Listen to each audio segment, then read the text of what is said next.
Lens की अभिसारी व अपसारी प्रकृति। कन्वर्जिंग मतलब क्या? अभिसारी। डाइवर्जिंग मतलब क्या? अपसारी। ये पढ़ना है, कन्वर्जिंग डाइवर्जिंग नेचर यानी प्रकृति ऑफ लेंस का। लेंस दो टाइप के लेंस पढ़े थे, एक अवतल वाले लेंस जिसमें 3 टाइप के अवतल में पढ़े थे, और उत्तल यानी कि अवतल मतलब क्या? Concave lens. कॉनकेव लेंस में 3 टाइप पढ़े थे। उसी तरीके से कॉन्वेक्स लेंस में भी 3 टाइप पढ़े थे, ठीक है। लेकिन जो हमको मुख्य 2 लेंस मुख्यतः पढ़ने हैं, एक ये जो है ये वाला बाई कॉनकेव और एक बाई कॉन्वेक्स। इसको बाई कॉन्वेक्स भी बोल सकते हैं और खाली कॉन्वेक्स भी बोल सकते हैं, बताए थे। इसको बाई कॉनकेव भी बोल सकते हैं और ओनली खाली कॉनकेव भी बोलोगे तब भी कोई दिक्कत नहीं है, ठीक। तो यही दोनों को पढ़ना है। तो इन दोनों में क्या है मेन, बस इसमें ये जो दोनों में समझना है कि क्या नेचर दोनों शो कर रहे हैं। जो ये वाला है कन्वेक्स वाला, ये कन्वर्जिंग नेचर शो करेगा। कैसा नेचर? कन्वर्जिंग। क्यों? क्योंकि ये कन्वर्ज कर देगा एक पॉइंट पे किरणों को, जो कि प्रिंसिपल एक्सिस के पैरेलल आ रही होंगी। मान लीजिए ये प्रिंसिपल एक्सिस है, प्रिंसिपल एक्सिस सी से होकर जाएगी, ठीक है। तो सी से होकर जाएगी तो मान लीजिए जो भी इसमें लाइट रे प्रिंसिपल एक्सिस के पैरेलल आएंगी तो क्या करता है कॉन्वेक्स लेंस, उसको कन्वर्ज कर देता है एक पॉइंट पे। ओ सॉरी, यहाँ एक पॉइंट पे कन्वर्ज कर देता है। जो भी प्रिंसिपल एक्सिस के पैरेलल आएंगी उनको क्या कर देगा? कन्वर्ज। तो इसका नेचर कैसा है? Converging nature. इसीलिए इसको कन्वर्जिंग लेंस भी बोलते हैं। ये बताए थे ना, बताए थे कि नहीं ये? हाँ। उसी तरीके से आपका जो कॉनकेव लेंस होता है वो उसका नेचर होता है डाइवर्जिंग नेचर। कैसा होता है? Diverging nature. मतलब ये डाइवर्ज करेगा जो भी अच्छा, अब तुम लोगों से पूछूंगा, मान लो ये सी है, ये आपका प्रिंसिपल एक्सिस है, ठीक है। तो इसके पैरेलल मैंने लाइट रे जो है इस पे गिराई, ठीक है। तो रिफ्रैक्शन जब होगा तो ये लाइट रे किधर जाएंगी? क्या करेंगी? फैल जाएंगी। फैल जाने से मतलब क्या? कुछ इस तरीके से फैल जाएंगी, कुछ इस तरीके से फैल जाएंगी, और हमको पीछे कहीं ना कहीं ये कन्वर्ज होती हुई एक पॉइंट पे लगेंगी। एक्चुअल में तो ये डाइवर्ज हो रही हैं, लेकिन अगर इनको ट्रेस बैक करेंगे तो हमको कहाँ ये फोकस पे कन्वर्ज होते हुए लगेंगी, लेकिन एक्चुअल में क्या कर रही हैं? तो डाइवर्ज कर रही हैं। तो इसीलिए इनको डाइवर्जिंग लेंस भी बोला जाता है, ठीक है। जिस तरीके से ये वाला जो कॉनकेव मिरर में एक कन्वर्ज होती हुई इमेजिन हो रही हैं हमको, कहाँ पे? फोकस पे। उसी तरीके से जो कॉन्वेक्स लेंस है उसमें तो एक्चुअल में कन्वर्ज हो रही हैं। कहाँ पे? फोकस पे। कौन से फोकस पे? फोकस 2 पे, सेकेंड फोकस पे। ये भी कौन सा फोकस है? फोकस 2। बताए थे ना फोकस 2 कॉन्वेक्स में तो राइट साइड में होता है और कॉन्वेक्स में लेफ्ट साइड में होता है। फोकस 1 कहाँ होगा? तब इधर होगा इसका, किधर? राइट साइड में। और फोकस 1 इसका कहाँ होगा? इधर होगा। किस साइड में? लेफ्ट साइड में। ये याद रखेंगे, सही बात, ठीक है।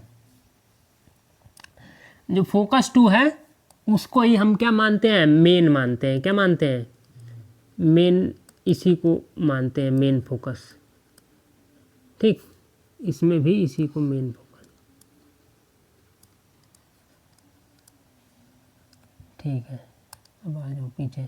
क्या दिया है? लेंसों द्वारा प्रकाश की समांतर किरणों को एक बिंदु पर एकत्रित करने या फैलाने की क्रिया क्रमशः लेंसों की अभिसारी व अपसारी प्रकृति। एक बिंदु पर एकत्रित करने की या एक बिंदु या फैलाने की क्रिया, ठीक है। क्रमशः मतलब एकत्रित करने की क्रिया अभिसारी है और फैलाने की क्रिया अपसारी है। तो ये जो है आपका ये वाला लेंस, ये क्या कर रहा है, एक बिंदु पे एकत्र कर रहा है, तो प्रकृति कैसी है, कन्वर्जिंग यानी अभिसारी। और एक क्या कर रहा है, एक क्या कर रहा है, फैला रहा है। और फैला रहा है, हम जब उसको ट्रेस, तो एक बिंदु से फैलती हुई लग रही है ना, यहाँ से फैलती हुई, तो ये क्या कर रहा है, डाइवर्ज कर रहा है, अपसारी प्रकृति है। कैसी प्रकृति है, अपसारी। अपसारी प्रकृति। ठीक है, नेक्स्ट क्या दिया, उत्तल लेंस। उत्तल लेंस का मतलब क्या, कॉन्वेक्स लेंस। कौन सा कॉन्वेक्स, बाई कॉन्वेक्स ना, दोनों साइड कॉन्वेक्स होने चाहिए। उसी को हम खाली ओनली कॉन्वेक्स लेंस भी बोल सकते हैं, या फिर असली में वो क्या है, बाई कॉन्वेक्स है। तो अपने अक्ष के समांतर आने वाली सभी प्रकार अपने फोकस पर एकत्रित, अभी देख चुके हो, एकत्रित किया ना, फोकस पे ले जाके, कौन सा वाला, कॉन्वेक्स वाला, यहाँ पे एकत्रित कर दिया फोकस पे, ये तो अर्थात फोकस पे अभिसरित, एकत्रित करने का मतलब क्या, वही अभिसरित करना, यानी अभिसारी कर, कन्वर्ज। अभिसरित मतलब क्या होता है, कन्वर्ज, कन्वर्ज कर देता है।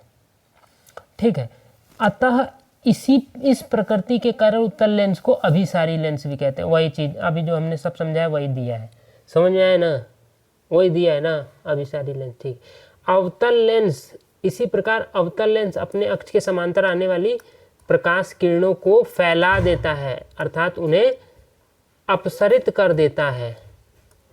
अपसरित किया कि नहीं किया, अवतल लेंस से, यहाँ पे देखोगे फिगर में, फैला दिया ना ये किरणों को, ये फैला दिया, इधर फैला दिया, तो उसको अपसरित बोलेंगे। और एकत्रित करने को अभिसरित बोलेंगे। इसको क्या बोलेंगे, अभिसरित कर देना, यानी कन्वर्ज कर देना। और इसको क्या बोलेंगे, इसको क्या बोलेंगे, अपसरित कर देना, यानी कि डाइवर्ज कर देना। अब इसी प्रकृति के कारण इसको अपसारी लेंस सिंपल हो गया है। उत्तल तथा अवतल लेंस की प्रकृति को समझने के लिए मान लेते हैं कि एक लेंस बहुत सारे भिन्न भिन्न कोणों वाले प्रिज्मों से मिलकर बना हुआ है, जो एक दूसरे के ऊपर रखे हुए हैं। इन प्रिज्मों का आधार उत्तल लेंस में मुख्य अक्ष की ओर तथा अवतल लेंस में मुख्य अक्ष से बाहर की ओर होता है। अच्छा,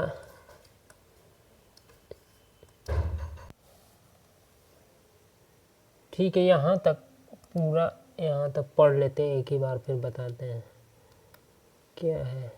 चलो ठीक है, ये यहाँ से ऊपर से लेके नीचे, ये देखो जो वीडियो में देख रहे हैं, वीडियो न है, हाँ वीडियो न, ये जो वीडियो में देख रहे हैं वो यहाँ से लेके और यहाँ तक, जहाँ मैंने ये यहाँ से लेके और यहाँ तक एक बार रीड मार लेंगे क्या दिया हुआ है, और इसी चीज़ को मैं समझाने जा रहा हूँ। एक बार रीड मार लेंगे तो आपको फिर जो आगे बताने जा रहा हूँ समझ में आएगा। यहाँ तक दिख रहा है, यहाँ तक रीड मार लेंगे यहाँ से। अब मैं इस चीज़ को एक्सप्लेन करता हूँ। तो यहाँ पे दिया क्या गया है, बता रहा है, हमने फिगर पिछला जो बनाया था, कहाँ गया भाई फिगर वाला स्लाइड कहाँ गया, ये वाला। तो इसमें हमने देखा ये वाला जो मिरर है, कॉनकेव वाला मिरर, इसने क्या किया, चीज़ों को फैला दिया, मतलब किरणों को। और ये जो कॉन्वेक्स वाला था, इसने किरणों को एक जगह इकट्ठा किया। तो ऐसा ये कर क्यों रहे हैं, क्यों ऐसा हो रहा है, उसको समझाया गया है वो 3 पैराग्राफ में। तो उसको प्रिज्म के थ्रू समझाया गया है। किसके थ्रू, प्रिज्म के थ्रू समझाया गया है। किसके थ्रू, प्रिज्म के थ्रू।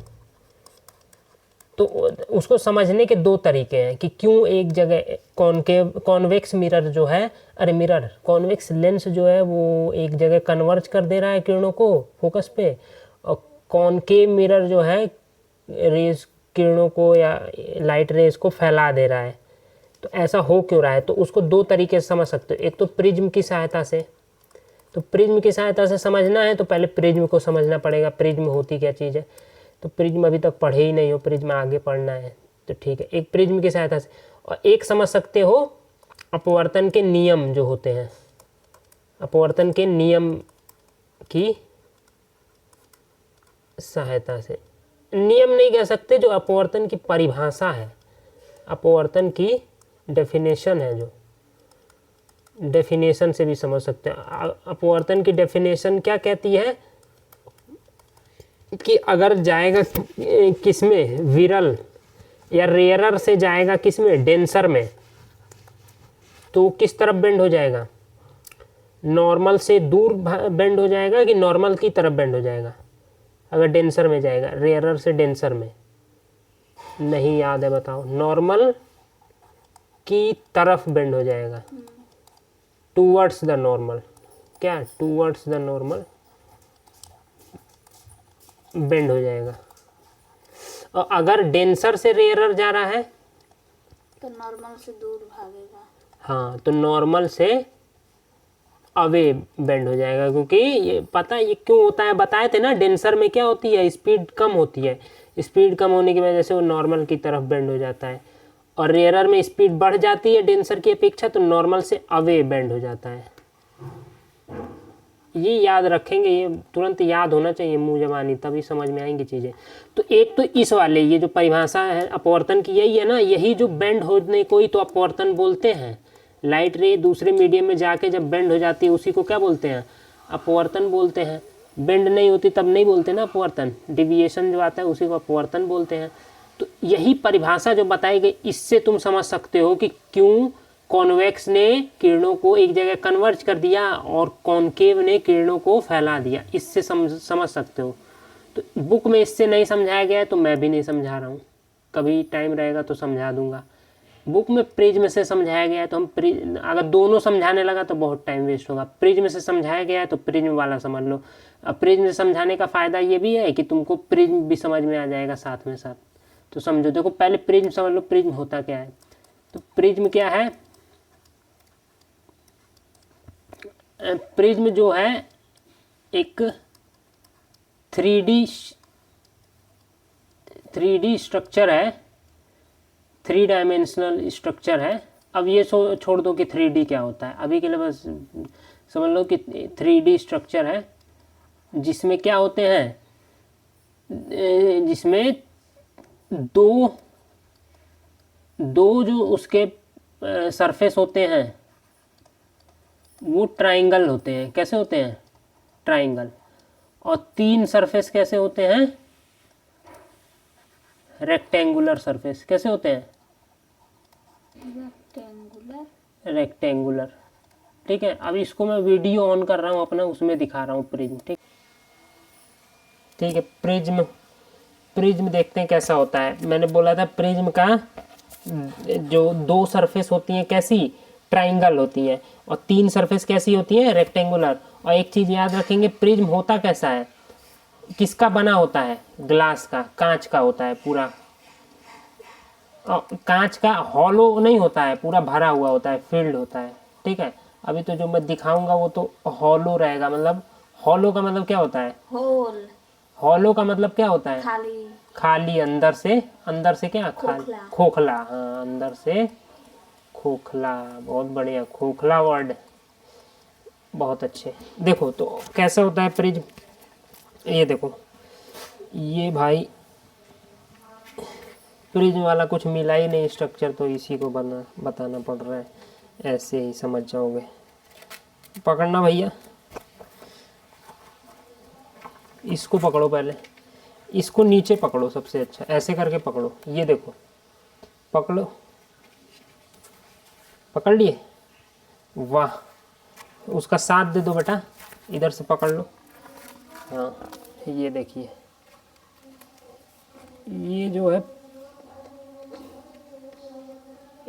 है अच्छा, ये सॉरी एक ही से काम चल जाएगा ऊपर। सॉरी, वो तो मैंने लेंस टाइप बना दिया। हाँ, रुक जाओ। अब देखो वीडियो में दिख रहा है, पकड़े रहना भाई, उतना खुले रहने देना। ये देखो, अच्छा ये वाला जो साइड है, ये आगे का साइड है, ये ट्राइंगल शेप में है कि नहीं, दिख रहा है ट्राइंगल शेप में। ठीक है, अब इसको आगे, अब इधर धीरे धीरे घुमाते जाएंगे। ये देखिए, एक साइड ट्राइंगल हमको दिख गया, ऊपर देखो। अच्छा, ऊपर दिख नहीं रहा होगा अभी, ऊपर रेक्टेंगुलर शेप में है, पहले इधर घुमाते हैं। ये देखिए, ये रेक्टेंगल शेप दिख रहा है इधर वाला, पकड़ो भाई, ये रेक्टेंगल शेप हो गया, एक ट्राइंगल हुआ, एक रेक्टेंगल शेप हो गया सरफेस, ठीक है। अब इधर घुमाओ, हाँ अब ये दूसरा ट्राइंगल हो गया, तो 2 ट्राइंगल सरफेस हो गई, ठीक है। अब फिर से एक बार घुमाओ इधर साइड, हाँ अब ये इधर साइड ये दूसरा रेक्टेंगल, 2 रेक्टेंगल 2 ट्राइंगल हो गए। अब इसको ऐसे घुमा दो, ऊपर वाला क्या है, तीसरा रेक्टेंगल, तो कितने सरफेस हो गए, 5 सरफेस टोटल हो गए, जिनमें से 3 क्या है, रेक्टेंगल हैं, और 2 क्या हैं, ट्राइंगल है। और अंदर क्या है, खाली है। नहीं अंदर ये तो हम लोग का तो खाली है, हम लोग तो समझाने के लिए यूज कर रहे हैं, लेकिन होता क्या पूरा कांच का होता है ये पूरा का पूरा, ठीक, ये पूरा पूरा क्या होता है, कांच का होता है, ठीक है। अब इधर आ जाओ, अब प्रिज्म जब समझ ही चुके हैं तो अब समझेंगे, अच्छा प्रिज्म समझ गए क्या है, प्रिज्म का एक नेचर होता है, ठीक है। अभी के लिए रट लेंगे कि प्रिज्म क्या करता है, जो भी लाइट रे उस पर आती हैं, जैसे मान लीजिए जो भी लाइट रे प्रिज्म से निकलती हैं, लाइट रे प्रिज्म से, प्रिज्म के एक सरफेस से क्या होंगी, अच्छा रुको ऐसे समझा देता हूँ फिगर में बनाएंगे, ये देखिए ये प्रिज्म है, ये प्रिज्म है, अरे सॉरी भाई क्या बन रहा है, ये देखिए ये प्रिज्म है, ठीक। तो प्रिज्म क्या करता है, जो भी, अच्छा ये वाला सरफेस इधर वाला कैसा है, रेक्टेंगल है, कैसा है, रेक्टेंगल है इधर, ये वाला सरफेस कैसा है, रेक्टेंगल, नीचे वाला सरफेस भी कैसा है, रेक्टेंगल, और ये जो आगे वाला सरफेस है ये ट्राइंगल है, और पीछे इसके इधर उधर साइड वो भी क्या है, ट्राइंगल है। अभी तो हम फिगर बना रहे हैं तो फिगर कैसा है, 2D है, तो हमको समझ में नहीं आएगा, लेकिन जब हम 3D में देखेंगे तो देखो, ये देखिए ये प्रिज्म है, तो ये देखिए ये रेक्टेंगल है कि नहीं, ये वाला प्रिज्म को हम ऐसे बनाए हुए हैं फिगर में, यहाँ पे जो फिगर बनाया है उसमें ये इधर रेक्टेंगल दिखाए हैं फिगर में, इधर इधर भी रेक्टेंगल तो दिख रहा है ना, ये रेक्टेंगल ये भी रेक्टेंगल, और यहाँ नीचे साइड भी रेक्टेंगल बताए हैं, तो नीचे ये मैं लगा देता हूँ कॉपी, तो ये रेक्टेंगल नीचे साइड भी हो गया रेक्टेंगल, ठीक है। और ये वाला जो है, ये वाला आगे वाला इधर पीछे वाला ये ट्राइंगल है, और ये वाला जो आगे वाला है ये भी क्या है, ट्राइंगल, तो यही क्या है, प्रिज्म है। तो उसको ये तो 3D में देख रहे हो, और जो ये है 2D है, इसलिए 2D में समझ में अगर आया हो, अगर सही से इमेजिन किए हो तो समझ में आएगा। अब इसमें जो ये वाला जो एंगल होता है प्रिज्म में, ये वाला, इसको क्या बोलते हैं, एंगल ऑफ प्रिज्म, क्या बोलते हैं, एंगल ऑफ प्रिज्म, और हिंदी में बोलते हैं प्रिज्म कोण, क्या बोलते हैं, प्रिज्म कोण। प्रिज्म कोण। अच्छा इसमें बताओ, ये तो 2D में यहाँ पे दिख रहा है, इसमें बताओ प्रिज्म कोण क्या है, ये है प्रिज्म। हाँ ये जो है यही है प्रिज्म कोण। प्रिज्म कोण जैसे जैसे जैसे मान लीजिए ये नीचे वाला सरफेस मैं हटा के बताता हूँ, देखिए अभी प्रिज्म कोण कम है कि नहीं, बढ़ गया प्रिज्म कोण, और बढ़ गया प्रिज्म कोण, और बढ़ गया, मतलब ये वाला जो एंगल है ये वाला, इसी को क्या बोलते हैं, प्रिज्म कोण, ठीक है। ये इतना कम भी हो सकता है, अभी भी ये प्रिज्म है, लेकिन इसका कैसा प्रिज्म है, ऐसा प्रिज्म जिसका एंगल ऑफ प्रिज्म बहुत छोटा है, और ये भी प्रिज्म है, लेकिन ये कैसा प्रिज्म है जिसका एंगल ऑफ प्रिज्म बहुत ही ज़्यादा है, ठीक है, ये और भी ज़्यादा हो गया, ठीक। तो जो हम लोग अभी थ्योरी जो पढ़ने को बोला था उसमें यही बताया गया है कि आप 2 प्रिज्म ले लेंगे, क्या करेंगे, 2 प्रिज्म ले लेंगे, किसी भी एंगल के ले सकते हैं, ठीक है। तो मान लीजिए एक प्रिज्म मैंने ये ले लिया, एक प्रिज्म और ले लिया, ठीक है, दोनों प्रिज्म ले सकते हैं, एक ही एंगल का लेंगे तो और अच्छा है, दोनों सेम एंगल का, मान लीजिए पहला 30 डिग्री का प्रिज्म ले रहे हैं तो दूसरा भी 30 डिग्री का ले लीजिए, तो आपको अच्छे से समझ में आएंगी चीज़ें। तो मैं क्या करता हूँ, 2 प्रिज्म ले लेता हूँ, जितना ये एंगल है उतना ही एक और ले लेता हूँ, और बताया गया है 2 प्रिज्म मिला के, ठीक है, आप लेंस बना सकते हैं। तो उसको समझाने से पहले एक चीज़ मैं बता दूं कि जो रटने वाली चीज़ है, जो अभी मैं इससे पहले बताने जा रहा था, वो ये है कि जब भी लाइट रे टकराएगी यहाँ पे, कोई भी लाइट रे जब प्रिज्म से रिफ्रैक्शन होगी, पहले तो ये एयर है बाहर, ये ग्लास है पूरा का पूरा और ये एयर है, तो जब यहाँ से लाइट रे एंटर करेगी तो क्या करेगी, इसमें भी एक बार रिफ्रैक्ट होगी, डिविएट होगी अंदर साइड भी, और फिर बाहर निकलते वक्त भी क्या होगी, डिविएट होगी, रिफ्रैक्शन करेगी। तो एंड रिजल्ट ये होता है कि लाइट रे आती है, जो भी लाइट रे एंटर करेगी प्रिज्म के इधर वाले आगे वाले सरफेस पे एंटर करने के बाद जब पीछे से निकलेगी तो वो बेंड होगी किसकी तरफ, ये प्रिज्म का बेस होता है, ये जो नीचे वाला रेक्टेंगल है ये क्या होता है, प्रिज्म का बेस। तो एकदम नियम है कि जो रिफ्रैक्शन के बाद जो लाइट रे निकलती है प्रिज्म में से वो किसकी तरफ बेंड हुई मिलती है, बेस की तरफ। यही ना बेस है इसका, तो बेस की तरफ ही ना बेंड, अगर इधर जाती तब बेस से अवे हो जाती, और किधर हो मुड़ गई है, इधर साइड मुड़ गई है, तो बेस की तरफ यानी टूवर्ड्स द बेस। ये रट लेंगे, ये समझेंगे नहीं अभी, बस इतना रटना पड़ेगा, थोड़ा बहुत रटना पड़ेगा, कोई दिक्कत नहीं है।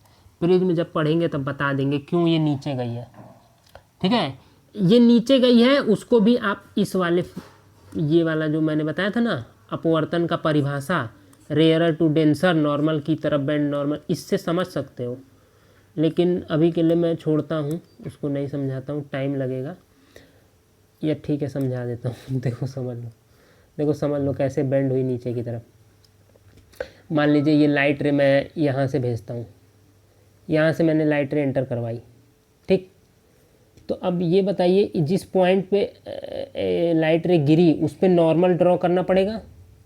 तो नॉर्मल क्या होगा, यहाँ से परपेंडिकुलर, तो परपेंडिकुलर कैसे ड्रॉ होगा, ऐसे ड्रॉ होगा नहीं, ये सीधी, ये जो लाइन है इसकी 90 डिग्री एंगल बनाती हुई लाइन ना परपेंडिकुलर होगी। तो मैं कैसे ड्रॉ कर सकता हूँ, यहाँ से ऐसे ऐसे ऐसे ऐसे, यही ना इसका परपेंडिकुलर होगा। तो ये रेयरर है और ये डेंसर है, अंदर कांच है।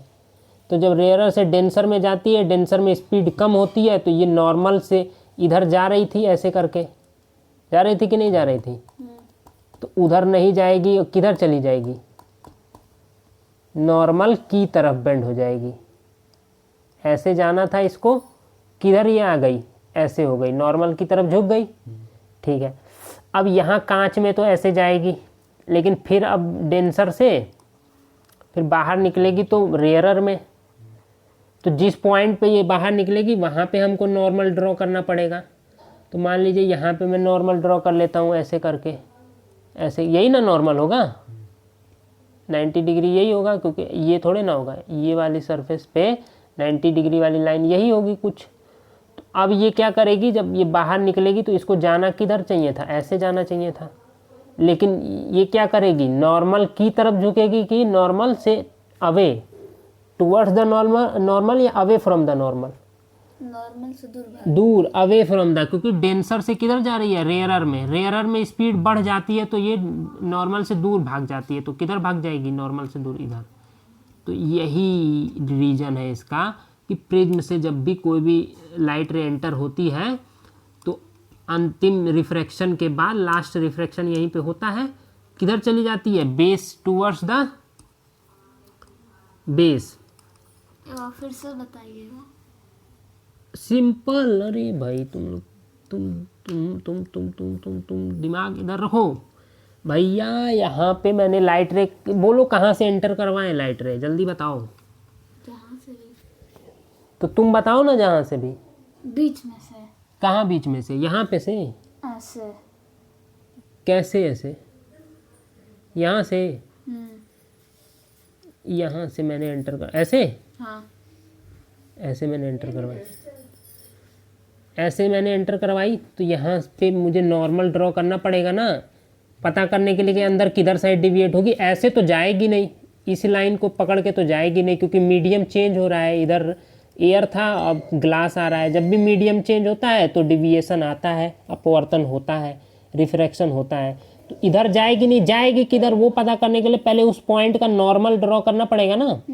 तो नॉर्मल क्या होती है, ये वाली लाइन पे सीधी 90 डिग्री, यहाँ पे जब तुम प्रोट्रैक्टर रखोगे इस लाइन पे तो 90 डिग्री यहीं कहीं ना मिलेगा, फिर उसको मिलाओगे उस लाइन को ऐसे करके, ठीक। तो अब जब ये किरण जा रही थी इधर, थोड़ा सा सही कर लेते हैं इस लाइन को, कुछ ऐसे करके नॉर्मल ये आ जाएगा।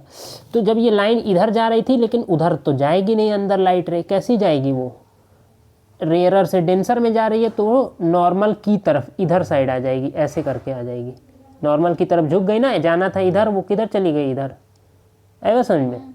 ठीक है। अब इधर पहुंची तो अब जा रही है डेंसर से रेयरर में, तो यहाँ पे भी इस पॉइंट पे मुझे नॉर्मल ड्रॉ करना पड़ेगा। तो मैंने नॉर्मल ऐसे करके, यही नॉर्मल कुछ आएगा 90 डिग्री का इस लाइन पे, इस सरफेस पे। अब ये जब लाइट रे ऐसे जानी थी कि नहीं जानी थी, लेकिन ये क्या करेगी, जब जा रही है डेंसर से रेयरर में तो स्पीड बढ़ेगी रेयरर में, तो ये नॉर्मल से अवे भागेगी, तो इस लाइन में ना जाके वो और ऐसे हो जाएगी। तो ये जो अंतिम वाली जो रिफ्रैक्ट होने के बाद जो लाइट रे निकली प्रिज्म से, वो बेस की तरफ क्या हो गई, बेंड हो गई टूवर्ड्स द बेस। तो वही वो समझाना था मुझे, तो ये बात समझ में आ गई। अब लेंस का बताना है कि लेंस में क्यों यहाँ पे फैली और क्यों यहाँ पे इकट्ठी हो गई। तो सिंपल है, कुछ नहीं है, 2 प्रिज्म ले लेंगे, ठीक है, और 2 प्रिज्म का क्या बना लेंगे, लेंस बना लेंगे, किसी भी एंगल का ले सकते हैं, दोनों सेम एंगल का ले लेंगे, ठीक है, अलग अलग एंगल का भी ले सकते हो, लेकिन सेम एंगल का लोगे अच्छे से समझ में आएगा। तो सेम एंगल का प्रिज्म लेके हम लोग क्या करेंगे, उसमें करके देखेंगे लेंस में कि किरण किधर जा रही है। तो मान लो मैं यहाँ पे ले लेता हूँ एक प्रिज्म, ठीक, ये प्रिज्म ले लिया, ठीक है, यहाँ पर भी मैंने यही प्रिज्म को उल्टा रख दिया ऐसे, ठीक है। फिर मैंने दूसरा प्रिज्म लिया, दूसरे प्रिज्म को उल्टा करके ऐसे रख दिया, ठीक। अब यहाँ पे दूसरे प्रिज्म को सीधा करके रख दिया। तो अब इसको थोड़ा सा मैच करो, क्या ये कॉन्वेक्स की तरह दिख रहा है?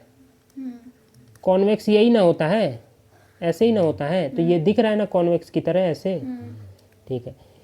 कॉनकेव ऐसा ही ना होता है, तो क्या ये दिख रहा है कॉनकेव की तरह ऐसे? ठीक है। तो मैं क्या करता हूँ, ये मैंने ले लिया, ये मैंने ले लिया। अब कॉन्वेक्स में समझ लेते हैं।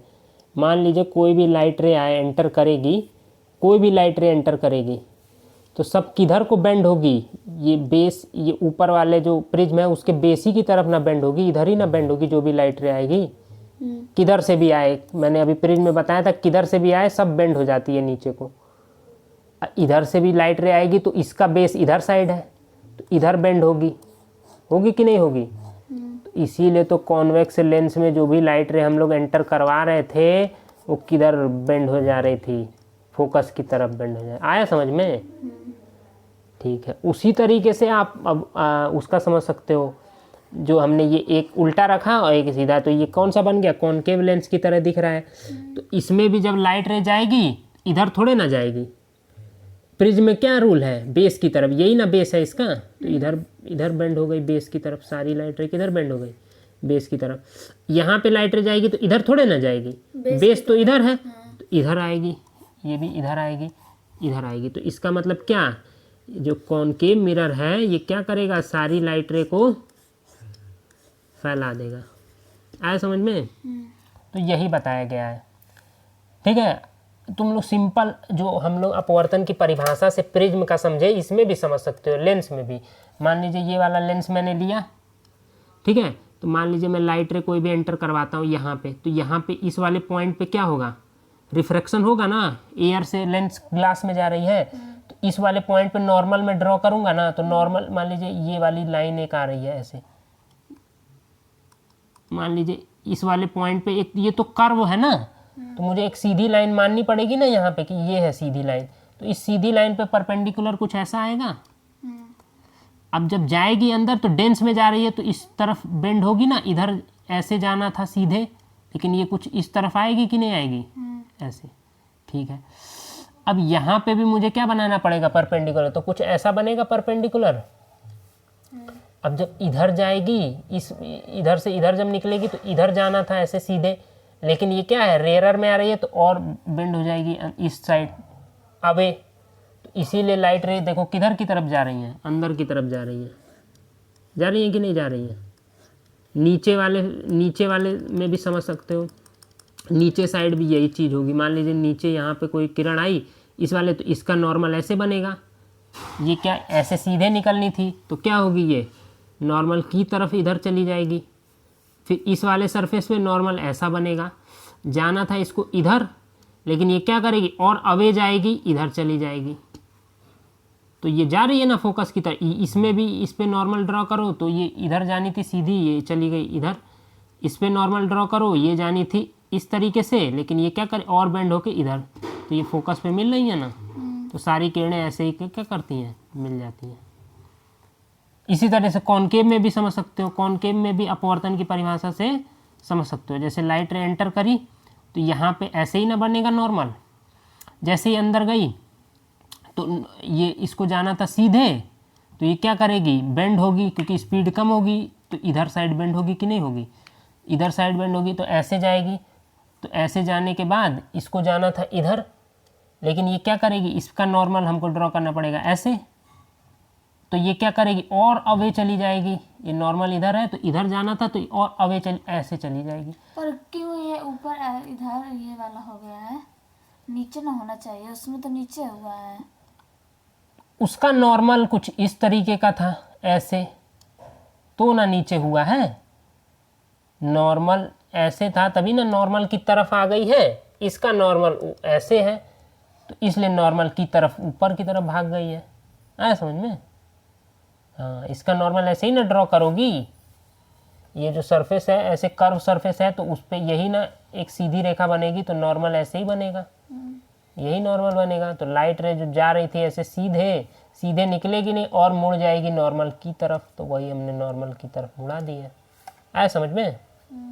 हाँ, तो ये भी इसमें भी दिख रहा है ना फैलते हुए। नीचे वाली देख लो, अरे नीचे वाली लाइट रह गई इस सरफेस पे लड़ी, तो इस पे पहले नॉर्मल ड्रॉ करना पड़ेगा। तो नॉर्मल यहाँ पे छोटा सा एक रेखा समझो, यहाँ पे रेखा दिख रही है ना, एक स्ट्रेट लाइन दिख रहा है, स्ट्रेट लाइन पे परपेंडिकुलर ऐसा दिख रहा है, इमेजिन कर पा रहे हो? ऐसा तो नहीं इस पे परपेंडिकुलर ऐसा बन जाएगा, नहीं ना, परपेंडिकुलर कैसा बनेगा, ये लाइन है मान लीजिए, तो परपेंडिकुलर ऐसा बन गया।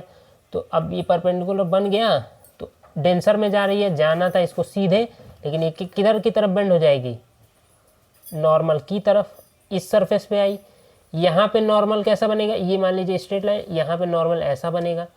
तो अब ये क्या करेगी, जाना था ऐसे, लेकिन ये नॉर्मल से और दूर भागेगी, ऐसे चली जाएगी। इसीलिए जो भी है किरणें ये फैलेंगी। समझ आई? ठीक ठीक है, बड़ा टाइम लग गया इसी में।